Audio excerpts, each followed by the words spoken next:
इस बुक को Scott Elon ने 2017 में लिखा था।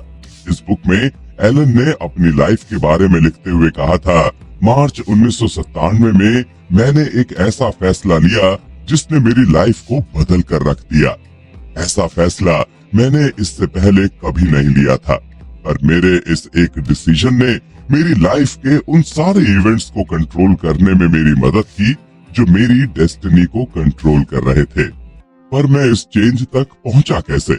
ऐसा तब जब मुझे अपनी लाइफ में पहली ठोकर लगी। मैं सिंगल था, अपने लिए एक अच्छी नौकरी ढूंढ रहा था और हर बीतता दिन मेरी किस्मत बनता जा रहा था। ऐसा लग रहा था जैसे मेरी लाइफ का कोई पर्पस नहीं है। मैं आजाद होने के लिए खुद के साथ ही स्ट्रगल कर रहा था। मैं अपनी लाइफ में और ज्यादा चीजें चाहता था और उसके लिए खूब मेहनत भी कर रहा था, जिसे हम सब फ्यूचर कहते हैं। और देखा जाए तो उस फैसले को लेने से पहले तक मैं अपनी लाइफ में एक विक्टिम की तरह प्ले कर रहा था। सर्कमस्टांसेस, लिमिटेशंस का विक्टिम, उन डिसीजंस का विक्टिम जिन्हें दूसरों ने मेरे लिए लिया था। पर फिर एक दिन मैंने खुद से कहा, अब और नहीं। मैंने फैसला किया कि मैं अपनी लाइफ को अपने हिसाब से चलाऊंगा। मुझे ये बात जानकर बहुत तकलीफ होती थी कि एक सपना जो मैंने कभी खुद के लिए देखा था, वो आज मुझसे चांद जितना नजर आता है। अनफेयरनेस, ये एक वर्ड हम सभी की लाइफ का पार्ट है। एलन की तरह आपको भी कभी ना कभी लगता होगा कि लाइफ बहुत अनफेयर है। किसी के पास बिना ज्यादा एफर्ट किए भी सब कुछ, और हम जो दिन रात मेहनत कर रहे हैं वो इतने एफर्ट्स के बाद भी वहीं पर हैं जहां से शुरू किया था। हमें एक्स्ट्रा मिलना तो दूर, वो भी नहीं मिलता जो हम डिजर्व करते हैं। पर ऐसा क्यों होता है? और क्या था वो डिसीजन जिसने एलन की लाइफ को चेंज कर दिया? और अगर हमें सच में अपनी किस्मत का मालिक बनना है तो वो हम कैसे कर सकते हैं? जानेंगे इन सभी सवालों के जवाब। स्कॉट एलन अपने स्ट्रगल डेज के बारे में बताते हुए लिखते हैं, उन स्ट्रगल्स, अनफेयरनेस की फीलिंग और डेस्परेशन से एक रोज मुझे रियलाइज हुआ कि शायद मेरे साथ ये सब ना होता अगर मेरी लाइफ की स्टीयरिंग मेरे हाथ में होती। ऐसा नहीं है कि अपनी लाइफ के डिसीजन लेने वाले लोग सक्सेसफुल होते हैं, हाँ, लेकिन अगर डिसीजन सही तरह से लिए गए हों तो सक्सेस जरूर मिलती है। और जब आप खुद अपनी डेस्टिनी के ड्राइवर होते हैं तो आपकी किस्मत आपको कहीं भी ले जाए। आपके अंदर अनफेयरनेस, डेस्परेशन, रिग्रेट की फीलिंग नहीं आती। और जब तक आप इन फीलिंग से दूर हैं, तब तक आपके पास सक्सेस का फुल चांस है। मैं भी डरा हुआ था, अगर मैं फेल हो गया तो मेरे दिमाग में कई तरह के थॉट्स आ रहे थे। मैं नहीं जानता था कि मेरी किस्मत ने मेरे लिए क्या छिपा कर रखा है। मुझे शक था कि मैं जो कर रहा हूँ वो सही है भी या नहीं। पर मैं इससे ज्यादा इस बात से डरा हुआ था कि एक रोज मेरी नींद टूटेगी और मुझे रियलाइज होगा कि मैंने अपने डर पर काबू पाने के लिए कुछ भी नहीं किया। पर कोई एक्शन ना लेना और हमेशा रिग्रेट में जीना शायद मेरे लिए ज्यादा बड़ी एंजाइटी होती। मुझे नौकरी नहीं चाहिए थी। मैं अपनी किस्मत के हिसाब से चलते चलते थक गया था। इसलिए अपने डर, फेलियर का डर होने के बावजूद मैंने सब कुछ चेंज करने की ठानी और अपने लिए एक मास्टर प्लान क्रिएट किया। अपने डर पर काबू पाने का मतलब सिर्फ वो करना नहीं है जिससे आपको डर लगता है, बल्कि उन चीजों को ना कहना भी है जो अब तुम अपनी जिंदगी में नहीं चाहते। हमारे साथ कई बार ऐसा होता है जब हम कुछ चीजों का बोझ लेकर तब तक चलते रहते हैं जब उनसे हमें खुशी मिलना बंद हो चुकी होती है। जैसे एक ऐसी नौकरी करना जहां पर आपको हर रोज अपने प्रिंसिपल्स, एथिक्स को कॉम्प्रोमाइज करना पड़ता हो। आप अंदर से जानते हो कि जो काम आप कर रहे हो वो गलत है, पर आपके अंदर उस काम को ना करने का करेज नहीं है। अगर आपको बाहर जाना नहीं पसंद, पर अगर दूसरों के दबाव में जा रहे हो तो ये भी सेम सिचुएशन है। मैंने अपने डर पर काबू पाया और खुद को एक नई जर्नी के लिए तैयार किया। उस समय मेरे पास कई रिलेशनशिप ऑप्शंस थे, कई जॉब्स अपॉर्चुनिटीज भी, इसमें अच्छी सैलरी थी और जो मुझे स्टेबिलिटी और फाइनेंशियल सिक्योरिटी दे रहे थे। पर मैंने उन सबको ना कह दिया, बिना किसी और चीज के बारे में सोचे सिर्फ अपने गोल्स के लिए काम करने लगा। मुझे नहीं पता ये मेरी सेल्फ वॉइस थी कि मेरी डेस्टिनी की आवाज थी या फिर कुछ और। सिचुएशंस को एक्सेप्ट करने की बजाय मैंने बस अपनी लाइफ को मैं लोगों से उन सब चीजों के बारे में बात करता था जो अब देखने वाला या फिर करने वाला था। कई बार वो लोग मुझे सुनते थे, फिर एक रोज कई महीनों के ड्रीमिंग और प्लानिंग के बाद मैंने टिकट खरीदा और अपनी रियल जर्नी शुरू की। हर दिन हर हफ्ते हजारों डिसीजंस लेते हैं, जैसे क्या खाना है, कहाँ जाना है, आज क्या पहनना है, वीकेंड पर क्या करना है, क्या पार्टी में जाना चाहिए या नहीं। जिसका मतलब है कि हर चीज आपके फैसलों से शुरू होती है। आपको खाना खाकर अच्छा फील होगा या नहीं, ये आपके खुद के फैसले का आउटकम है। जो ड्रेस आपने पहनी है वो आप पर अच्छी लग रही है या नहीं, इसके लिए भी आप खुद जिम्मेदार हो।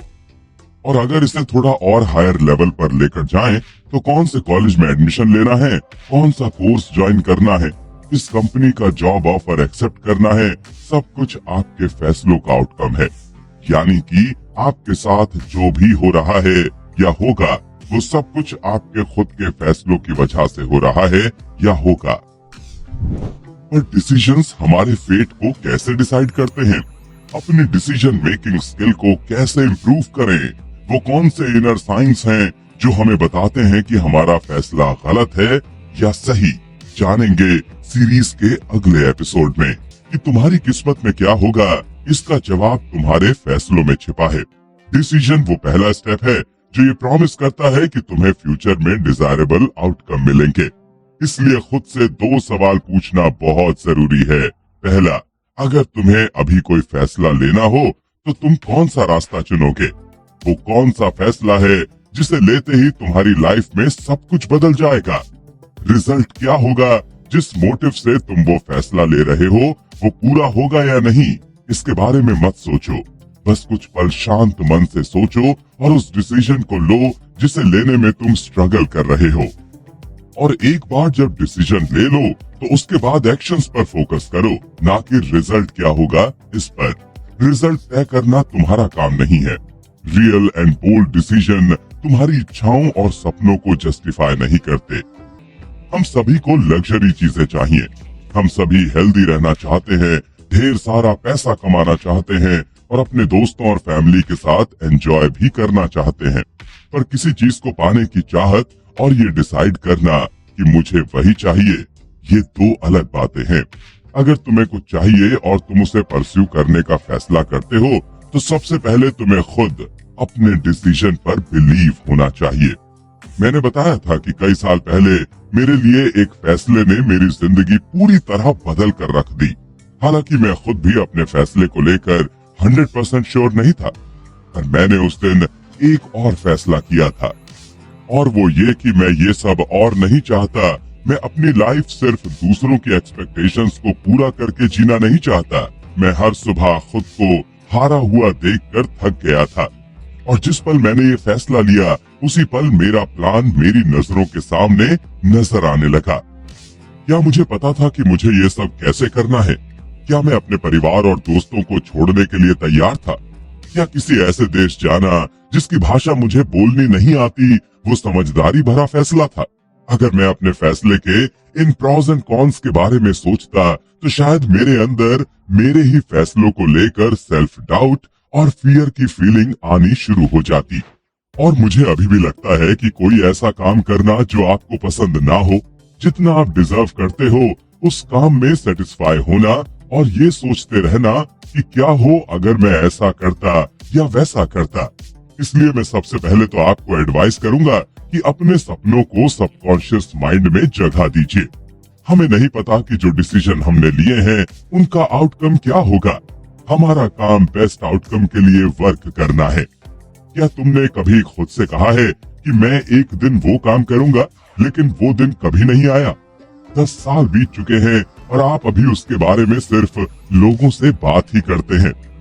अगर आप अभी अपने सर्कमस्टेंसेस में फंसे हुए हैं और उसके लिए एनवायरनमेंट को ब्लेम करते हैं, जिस तरह की लाइफ आप जी रहे हैं, अगर आप उसके लिए अपने पार्टनर या फैमिली को जिम्मेदार ठहरा रहे हैं, तो मुझे लगता है कि अब आपको रियलिटी को देखना शुरू करना चाहिए।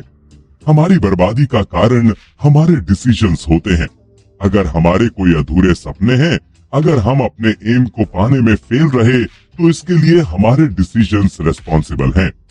और जिस पल ये बात आपको समझ आ जाएगी और आप इस सच को अपना लेंगे, आपकी आंखों के सामने छाई हुई धुंध छटना शुरू हो जाएगी। आप क्या चाहते हैं, ये सिर्फ और सिर्फ आपकी अपनी एबिलिटीज पर निर्भर करता है। हाँ, मैं यहाँ पर इस बात को भी मानता हूँ कि कई लोगों के लिए डिसीजन लेना आसान नहीं होता। एक बच्चे के लिए उसके माता पिता फैसले लेते हैं, स्कूल लाइफ में टीचर्स और क्लासमेट्स डिसीजन को इन्फ्लुएंस करने में इम्पोर्टेंट रोल प्ले करते हैं। जब आपको फाइनेंशियल हेल्प की जरूरत होती है तो आप बैंक को देखते हैं या फिर किसी ऐसे इंसान से बात करते हैं जो आपकी इसमें मदद कर सकता है। फिर अगर आप किसी से शादी कर लेते हो तो आपका पार्टनर आपके डिसीजन को इन्फ्लुएंस करने में काम करता है, जो अल्टीमेटली आपकी डेस्टिनी बनती है। और इन सब डिसीजंस का रिजल्ट जब सही निकलता है तो आप कंफ्यूज्ड और लॉस्ट फील करते हो।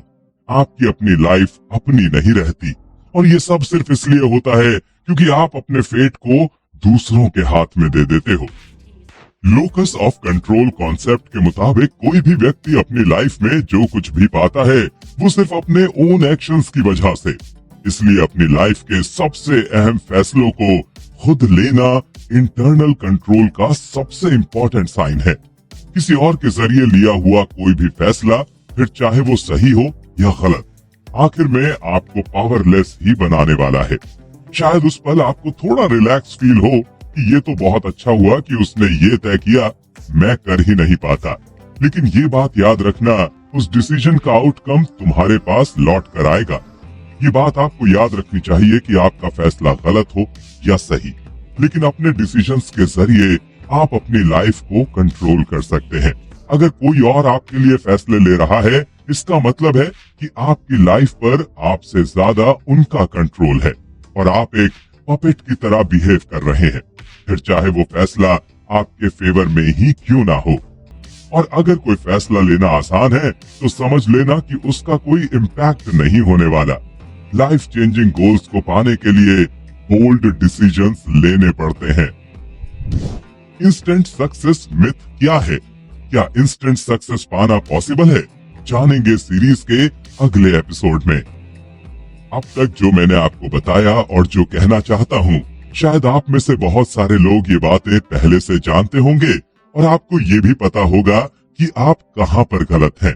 लेकिन सब कुछ जानते हुए भी कई बार हम आगे नहीं बढ़ पाते, क्योंकि हमारे अतीत का कोई टुकड़ा आज भी हमारे अंदर है जो हमें उन चीजों को छोड़ने नहीं दे रहा जो हमारे भले ही हैप्पीनेस का रीजन थी, और आज वही हमारे डिप्रेशन और एंजाइटी का रीजन है। मैंने कहीं पढ़ा था कि छोड़ना आसान नहीं होता, फिर चाहे वो यादें अच्छी हों या फिर बुरी। एक फेमस ऑथर है एडम मार्केल, जिन्होंने book pivot the art and science of reinventing your career and life लिखी है। उस बुक में एक फेमस कोट है, the prison of the past is one you must escape in order to pivot. यानी अगर तुम लाइफ में आगे बढ़ना चाहते हो तो पहले अपने अतीत के पिंजरे से बाहर आना होगा। इस दुनिया में जितने भी सक्सेसफुल लोग हैं, उनकी लाइफ में कभी ना कभी वो पल जरूर आया होगा जब उन्होंने फैसला किया कि वो अतीत को छोड़कर अपनी जिंदगी में बदलाव की तरफ बढ़ेंगे, जिसे आप पाइवेटल मूवमेंट भी कह सकते हैं। क्या आप अभी किसी ऐसे पल की कल्पना कर सकते हैं जिसने आपकी डेस्टिनी तय की? वो कौन सा फैसला था जिसने आपको आपके डिजायर्स के डायरेक्शन की तरफ पुश किया? अगर आपकी जिंदगी में वो पल अभी तक नहीं आया है तो कोई बात नहीं, आप अब उसके बारे में सोच सकते हैं। आपका पाइवेट मूवमेंट वो होगा जब आपको ये रियलाइज होगा कि आप एक्चुअल में अपनी लाइफ में क्या करना चाहते हो, कैसे जीना चाहते हो। ये बिल्कुल आसान नहीं होगा, घबराहट भी होगी, फेलियर का डर भी लगेगा, और उससे ज्यादा शायद इस बात का कि अगर फेल हो गया तो घर वाले और सोसाइटी क्या कहेगी, क्या मैं उन लोगों के बीच वापस लौट पाऊंगा। हो सकता है आपका फैसला बिजनेस करने का हो, पर उसके लिए पहले आपको अपनी जॉब छोड़नी पड़े। हो सकता है आपको किसी ऐसे शहर में शिफ्ट होना पड़े जहाँ के लोगों के बारे में, कल्चर के बारे में, लाइफस्टाइल के बारे में आप ज्यादा नहीं जानते, या फिर शायद खुद में कुछ नई हैबिट डेवलप करनी पड़ेंगी जिन्हें अडेप्ट करना आसान नहीं होगा। हो सकता है बार बार आपके माइंड में अपने फैसले को लेकर सेकंड थॉट आए कि ऐसा मत करो, पर आप जानते हैं कि आप सही कर रहे हैं, कुछ फैसलों को लेते हुए तकलीफ होती है, पर अगर आपको पता है कि वो फ्यूचर में आपको अच्छे रिजल्ट देंगे तो उन फैसलों को लेने में कोई बुराई नहीं है। कुछ लोग अपने रिलेशनशिप को तब भी निभाते रहते हैं जब उसमें सारी उम्मीद खत्म हो चुकी होती है, प्यार खत्म हो चुका होता है, वो दोनों जानते हैं कि उनकी जरूरतें और चाहतें अलग अलग हैं। अब वो एक दूसरे को पहले की तरह नहीं देखते, पर फिर भी वो दो लोग साथ रहने की कोशिश कर रहे होते हैं क्योंकि वो एक दूसरे के साथ बिताए सालों को जाया नहीं होने देना चाहते, और धीरे धीरे उनके रिश्ते की सारी हैप्पीनेस खत्म हो जाती है और उनका हाल पिंजरे में बंद पक्षियों की तरह हो जाता है, जिसके ओनर का प्यार उन्हें पिंजरे से आजाद नहीं होने दे रहा। पर किसी को एक को तो फैसला करना होगा। इतिहास में पाइवटल मूवमेंट्स ने ही लोगों और सोसाइटी को बदला है। जब रोसा पार्क्स ने एक व्हाइट पैसेंजर के लिए अपनी सीट छोड़ने से इनकार किया, ऑथर J.K. रॉलिंग ने जब ये फैसला किया कि वो अपने ढेरों फेलियर के बाद भी हार नहीं मानेंगी, बिल गेट्स की कंपनी MITS ने बेसिक इंटरप्रेटर के साथ उनके एल्टेयर 8800 सिस्टम डील नेगोशिएट की। ये उनकी कंपनी की हिस्ट्री में पिवटल मूवमेंट था। आर्नोल्ड श्वार्ज़नेगर की लाइफ में पिवटल मूवमेंट तब आया जब वो ऑस्ट्रियन मिलिट्री में अपनी सर्विस छोड़कर आए और बॉडी बिल्डिंग शुरू की। अगर इन लोगों ने अपनी लाइफ में ये फैसले नहीं लिए होते तो इन सबको दुनिया आज वैसे नहीं जानती जैसे आज ये जाने जाते हैं। लेकिन यहाँ पर हर किसी को एक बात जरूर समझनी चाहिए, और वो ये है कि चैलेंज और इम्पॉसिबिलिटी में फर्क होता है। दो तरह के लोग होते हैं, पहले वो जो लिमिटेशंस और सर्कमस्टेंस को प्रॉब्लम की तरह नहीं बल्कि चैलेंज की तरह देखते हैं, और दूसरे वो लोग जो ये सोचते हैं कि ये तो इम्पॉसिबल है। जैसी लाइफ चाहते हैं वो जीने की इच्छा रखना और इस बात पर विश्वास करना कि ऐसा रियल में पॉसिबल है, फिर चाहे वो रियलिस्टिक फील ना करता हो। जैसे मान लो कि आपका गोल है कि अगले 5 महीनों में हम डबल इनकम अर्न करेंगे। अब ये सुनने में शायद डिफिकल्ट लगे क्योंकि हम जिस कंपनी के लिए काम करते हैं वो हमें एक फिक्स इनकम पे करती है और हमारा इंक्रीमेंट साल के अंत से पहले नहीं होगा। इसलिए सिर्फ सैलरी इनकम के बेस पर हम ये गोल अचीव नहीं कर सकते। जो व्यक्ति चैलेंजेस में यकीन रखता है वो इस गोल को प्लान करते ही इसे अचीव करने के लिए हसल शुरू कर देगा। वो हर उस पॉसिबिलिटी की तरफ देखेगा जो उसके इस गोल को अचीव करने में उसकी मदद कर सकती है, और हो सकता है कि इस गोल को पूरा करने में उसे 6 महीने से ज्यादा का टाइम लग जाए, पर उसने अपने ड्रीम को रियलिटी में तो बदल लिया।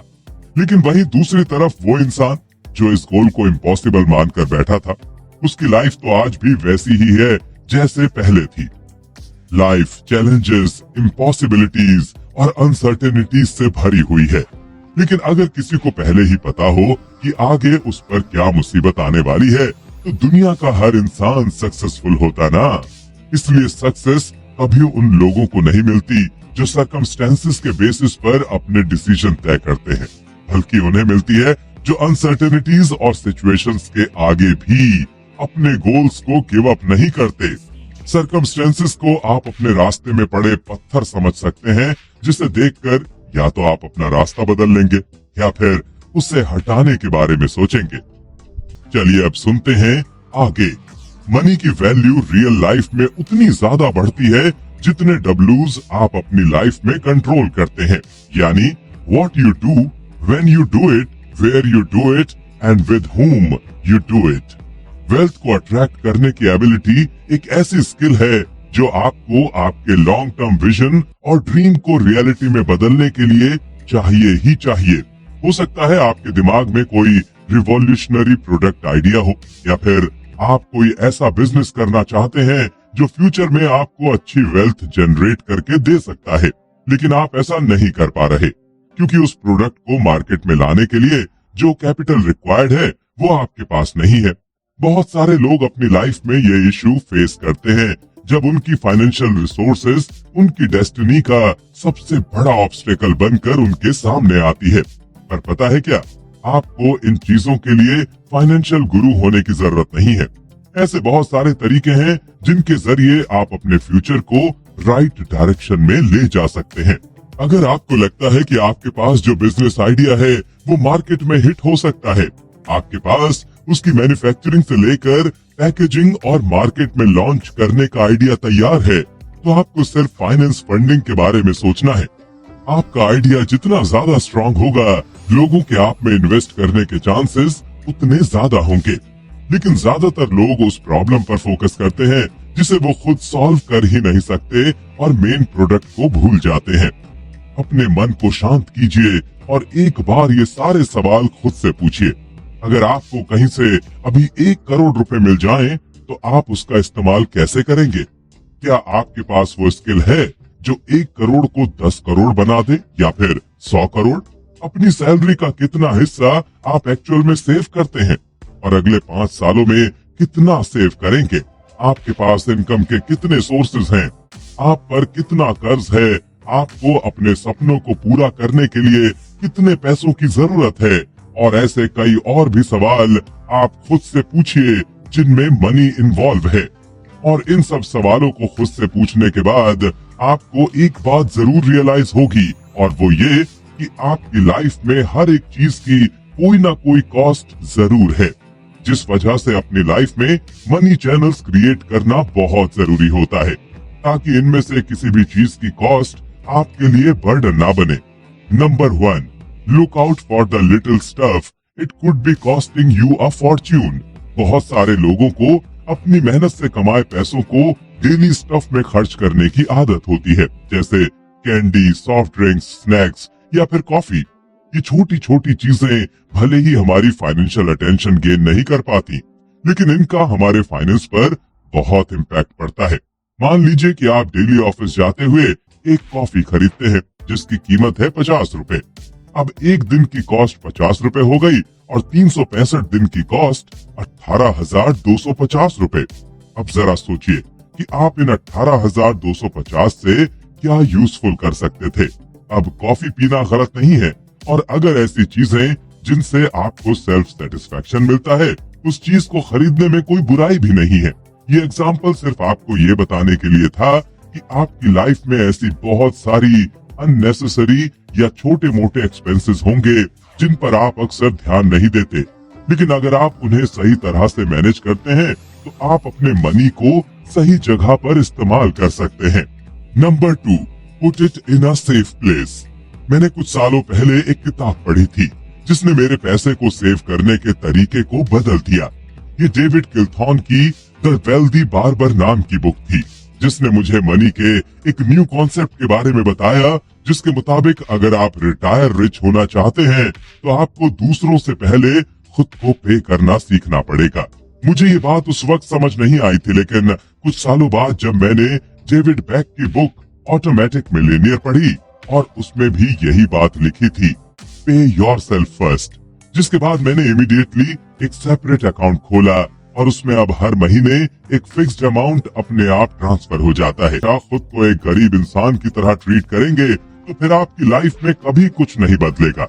जैसे मनी को लेकर ओवर सेंसिटिव होने की बजाय खुद के लिए अर्निंग के मल्टीपल सोर्स जनरेट कीजिए, और कोई भी चीज खरीदते समय ये जरूर कैलकुलेट कीजिए कि वो आपकी अर्निंग का कितना % है।